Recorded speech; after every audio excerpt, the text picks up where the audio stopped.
ఎక్కడ ఏ ఊరు లోకల్ సింగంపల్లి. ఎట్లా ఉంది ఇప్పుడు నాలుగు మాటల రైతు బంద్ చేస్తానని సుల్లి చేతిలో పెట్టిండు. నాలుగు మాటల ఎవరికి వేసిండు రూపాయల ఒకసారి ఏకాని వేసిండు, ఒకసారి దుబాని వేసిండు, ఒకసారి నా సుల్లి అందరికి ఎట్టిన అంటుండు. ఏమన్నా అంటే తీపుల పండుగ అంటుండు. ఏది చేస్తలేడు. కాపులోను రూపాయల బారన్న చారనంతో మాఫీ చేసిండు. నేను అన్ని మాఫీ చేసిన అంటుండు. మాకు మాఫీ చేయలేదు. 100% మాఫీ చేసినట్టు అయితే లేవయ్యా. మాకు ఉన్నవే 3 లక్షలు ఉన్నాయి. 3 లక్షలు లక్ష కట్టినా మిత్తి తీసుకొచ్చి ఆ మిత్తి పెరుగుతున్నది. మళ్ళీ ఈ 2 లక్షలు మాఫీ కాలేదు.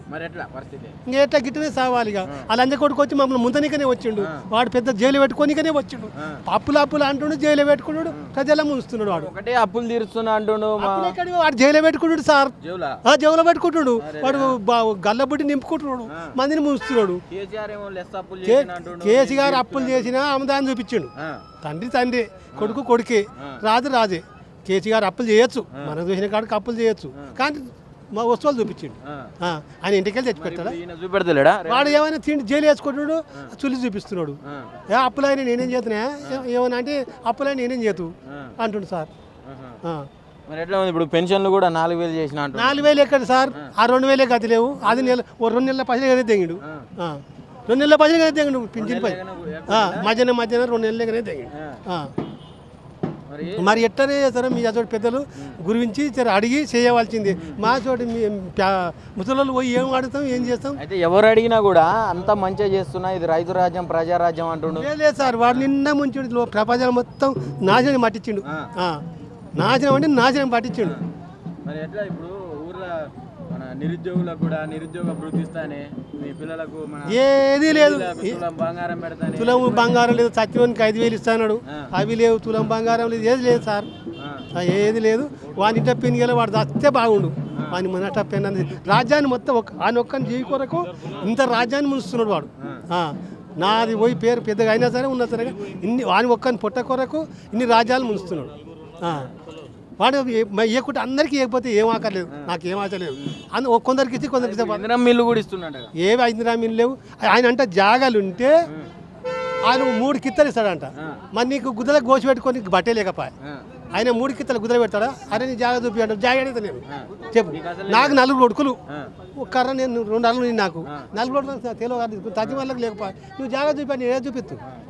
అదే నిన్న మొన్న ఒక సభలో కూడా మాట్లాడిండు. నేను రేవంత్ రెడ్డి నేను ఇందిరమ్మ ఇల్లు ఇస్తున్నా 5 లక్షలు నేను మేము ముసలి ఆయన బొచ్చిడి కొడుకు కాడు, మంది కుట్టే కొడుకు కాడు, తండ్రి కుట్టే కొడుకు కాడు. సత్యం తండ్రి కుట్టే కొడుకు కాడు. తండ్రి కుడితే అభిమానం ఉంటుంది జనన్న, లేదు ఆయనకి అభిమానం లేదు. వాడు చిన్నాడు చందికి అతికోతే ఉన్నది.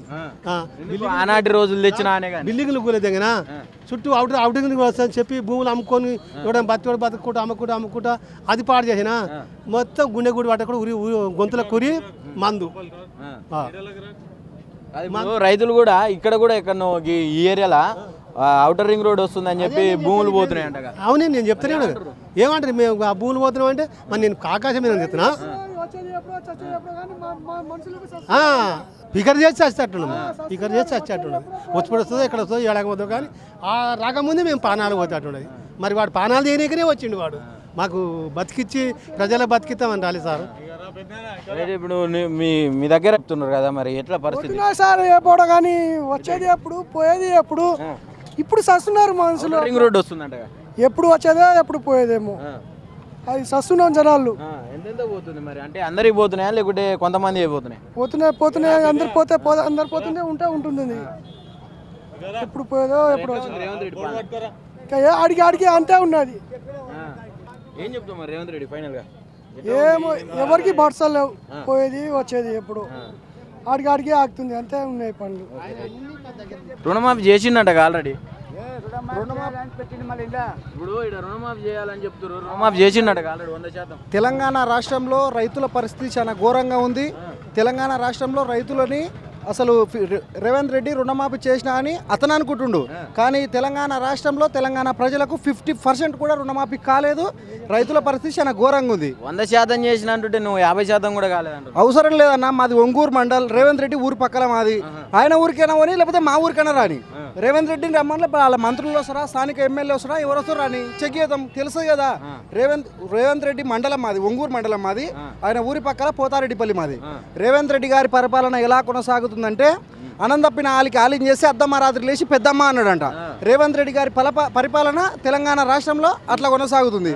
రేవంత్ రెడ్డి గారి ప్రభుత్వం ఇప్పటికీ రైతు బంధు లేదు, వానకాలం లేదు, యాషింగ్ లేదు. ఈరోజు వర్షాలు నాటినాం, వర్షాలు పుట్టకొచ్చినాయి, ఇప్పటికీ రైతు బంధు లేదు. మరి ఏమన్నా అంటే ఇంకా నేను ఇది చేసినా అది చేసినా ఆరుణ్ణి సూర్యుని అనుకుంటాడు. లావు మొగ ఆయన లడాయిపోతే ఇంకా ముగ్గురు నూకుడు కాలన్నట్టు ఆయన అంటే ఢిల్లీకి పోతాడు. ఆయన పరిపాలన ఏం సాగుతుంది? వేస్ట్, ఏం లేదు. రైతు బంధు కూడా ఇచ్చిందంట మొన్న 26 తారీఖు నుంచి మొదలు పెట్టినట్ట, నైట్ 12 గంటల నుంచి. అన్న రైతు బంధు ఆయన అనుకుంటే సరిపోదన్నా, తెలంగాణ సమాజం అనుకోవాలి, ప్రజలు అనుకోవాలి. ఇప్పుడు ఆయన అనుకుంటే సరిపోతుందా? ఏసీ రూమ్లో కూర్చొని ఆయన ఎన్నో కూర్చొని ఆయన అనుకుంటే సరిపోతుందా? రేవంత్ రెడ్డి గారి ప్రభుత్వం ఎట్లా ఉందంటే ఎనుముల కుటుంబం, ఆయన సమాజం, ఆయన కులాలు మాత్రమే ఎదుగుదల ఉంది, కానీ ప్రజలకు మాత్రం ఉరగబెట్టింది ఏం లేదు. కేసీఆర్ ప్రభుత్వంలో ఒక యాదవ్గా, నేను ఒక యాదవ్ బిడ్డని, ఒక యాదవ్గా మాకు గొర్రెల లోన్ వచ్చినాయి, రైతు బంధు వచ్చింది సకాలంలో. కరోనా టైంలో కూడా మాకు రైతు బంధు వేసాడు. అయితే ఇప్పుడు కుటుంబ పాలన అంటున్నావు. అసలు కేసీఆర్ది కుటుంబ పాలన అని చెప్పి గతంలో ఒకటే ప్రచారం చేసి గద్దె దింపారు కదనే. మరి ఇప్పుడు ఎవరిది తాగుతుందన్నా? ఈడ ఏం తాగుతుంది? ప్రజాపాలన కాదు, ఇది రెడ్డిల పాలన. ఈడ ఇప్పుడు అన్న ఎంతమంది రెడ్డిలు మంత్రులు ఉండరు, ఎంతమంది బీసీలు మంత్రులు ఉండరు. ఇప్పుడు తెలంగాణ రాష్ట్రం కేసీఆర్ ప్రభుత్వంలో యాదవ సామాజిక వర్గానికి వెళ్ళి తలసాని శ్రీనివాస్ యాదవ్ మంత్రి ఉన్నాడు. మరి ఇప్పుడు యాదవ సామాజిక వర్గం ఏదన్నా ఏడు మంత్రి ఏడి, ఎమ్మెల్యేలు ఏడుండ్రు. ఫస్ట్ 5 మంది ఎమ్మెల్యేలు గెలిపించిండు కేసీఆర్. రేషన్ కార్డుల సంగతి ఇప్పుడు రేషన్ కార్డులు ఇస్తున్నట్ట కదా రేవంత్ రెడ్డి. రేషన్ కార్డులు ఏది లేదు, ఆయన పని అది శూన్యం అయిపోయింది. నెక్స్ట్ వచ్చేది కేసీఆర్, అంతే, అంతకు మించి ఇంకేం లేదు. ఓకే, ఏం తాత ఇప్పుడు పెద్దగా మంచిగా బోర్డు పెట్టినావు, రుణమాఫీ చేయాల్సిందే, రుణమాఫీ చేసింది 25%, మోసం చేసింది 100% అన్నాడు. ఆయన 100% రుణమాఫీ చేసిన అంటుండు కదా. చేయలే కానీ కొంతమందికి కొసిరి వచ్చినాయి, కొన తత్వమే రాలేదు, రుణమాఫీ చేయలేదు. నేను చెప్తున్నా కదా, ఎకరా కాడికి ఎకరా కాడికి చేసిన అంతే, తత్వమే రాలేదు. రైతు బంధు నిన్నమన్న ఒక్కసారి పడ్డది, వీడికి 3 సార్లు వచ్చేది కూడా బంద్ అయినాయి. ఈ ఒక్క పట్టకి వేస్తే అయిపోతుందా? అవు అదే 3 సార్లు వేసేది కేసీఆర్. వేయలేదా రేవంత్ రెడ్డి 3 సార్లు? వేయలేదు. మరి ఎట్లా ఉంది పాలన? ఎట్లా ఉన్నా కానీ మంచిగా లేదు. ఎందుకు, ఏం కష్టమైంది? ప్రజలందరినీ సంతోషంగా చూసుకుంటున్నాడు రేవంత్ రెడ్డి. కష్టపడినానికే కదా ఈ లెక్క అనేది, లేకపోతే ఎంత కట్టం? సుఖ సంపం ఉంటే ఎవడన్నాడు? లేదు. నా పేరు నందమయ్య అంటారు. ఏంది మరి మోసం చేసిండు అంటున్నావు 100% ప్రజలని? చేయనందుకే మేము బాధపడుతున్నాం. ఇండ్ల స్థలాలు లేవు, తానిక నీళ్లు తేలే, కేసీఆర్ తెచ్చిన నీళ్ళే తాగుతున్నాం. కేసీఆర్ తెచ్చిన నీళ్ళతోనే మేము దూరంలో లేక తాగుతున్నాం, పంతున్నాం, అన్నం లేకున్నా కానీ. అదే నీళ్ళు మంచిగా స్నానాలకు, బట్టలకు. ఈ కాలం వస్తే మేము నీళ్ళకి తందాడి వచ్చేది.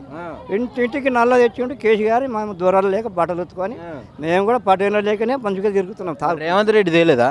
ఈయన అన్ని పోయినాయి, ఆగులో పడ్డాయి, కొట్టుకపోయినాయి, అవి దొరకాయి. ఇక ఆయన చేయడు. మళ్ళా సారికి ఆయన అక్కడ, మేము ఇక్కడ. మీ ఊరి దగ్గరనే రేవంత్ రెడ్డిది, మీకు చేయకుండా? మాది తలకొండపల్లి. ఆయన చేయడు. ఆడవిళ్లకు 1 లక్ష రూపాయలు భగవానం కార్యం లగ్గం అయితే, శ్రీయాన కార్యం అయితే. మరి ఇప్పుడు కేసీఆర్ అన్న 1,00,000 ఇచ్చిండు, కానీ 1,00,000తో పాటు తులం బంగారం కూడా ఇస్తుండు. ఏది లేదు సార్, మాకు లేకనే మేమంతా గొడవ చేసుకుంటున్నాము. మా దాంట్లో మాకే గొడవ జరిగి మేమే అది చేసుకుంటున్నాం. మేము ఆయన మాకు చేసింది ఏది లేదు. పింఛన్ వస్తున్నది? పింఛన్ వస్తుంది. 4,000 అన్నాడు, సంవత్సరం మీద 5 నెలలు అవుతున్నది. అవే 2,000 కేసీఆర్ చేసినవే తింటున్నాం. ఎందుకు 4,000 ఇస్తున్నాడు? లేవు రాలే ఇంకా. ఇప్పుడు సంవత్సరం వెళ్ళిపోయి 13 నెలలు అవుతున్నది. ఇక అది అక్కడ చంద్రబాబు నాయుడు గెలిచిన 15 రోజులకే 4,000 ఇస్తున్నాడు. మరి ఆయన శిష్యుడేనా చేయలేడు మరి ఈయన ఏది చేసలేడు సార్.